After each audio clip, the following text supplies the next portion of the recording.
এমন ঝাঁকিতে মানে ও পড়ে যাওয়ার মতো অবস্থা আর কি। বড় ধরনের পরে লড়াচড়া শুরু হয়ে গেল, পরে আমরা ওখান থেকে বিল্ডিং থেকে লাফ দিয়ে বাইরে চলে আসলাম। এইরকম মনে হয় এখন রুম ভেঙে পড়ে যাবে এরকম অবস্থা। যখন আমার পা কাঁপতেছিল তখন তো বুঝলাম যে এটা ভূমিকম্প হচ্ছে।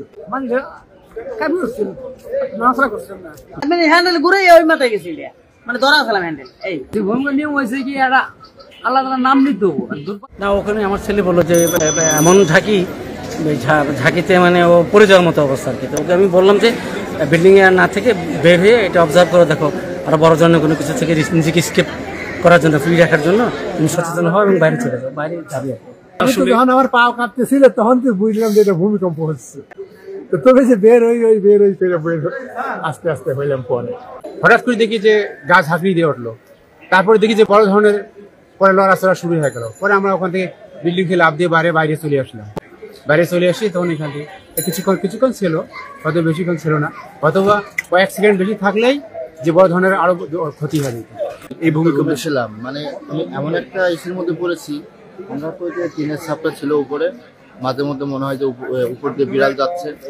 তো এখন হচ্ছে অন্যরকম একটা, মানে এত ভয়ঙ্কর অবস্থা, মানে বলার মতো না ভাই।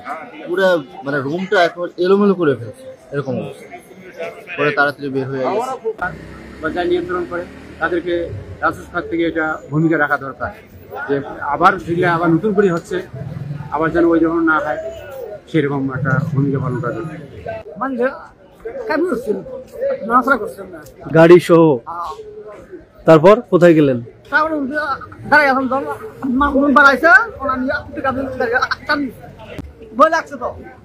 ভূমিকম্পের সময় আমি ভিতরে ছিলাম, রুমের ভিতরে। কেমন দেখলেন ওখানকার ওই সময়? এইরকম মনে হয় এখন রুম ভেঙে পড়ে যাবে এরকম অবস্থা। মনে হয় বেলে দিছি টান, এই বলে ওই মাথায় গেছিল। ভয় না মানে হ্যান্ডেল ঘুরে ওই মাথায় গেছিল, মানে ধরা ফেলাম হ্যান্ডেল। এই মনে হচ্ছিল ভূমিকম্প ভালো হয়েছে। ভূমিকম্প নিয়ম হয়েছে কি একটা আল্লাহ তাআলা নাম নিত, দূর পারলে তো বলো। এই জন্য আমি তো বুঝে গেছি প্রথমে, বুঝে পাখি দিয়ে সুর পাচ্ছি। এরপরে আমি চিল্লাইতে থাকবো, আপনার দূর পারেন আল্লাহর নাম না।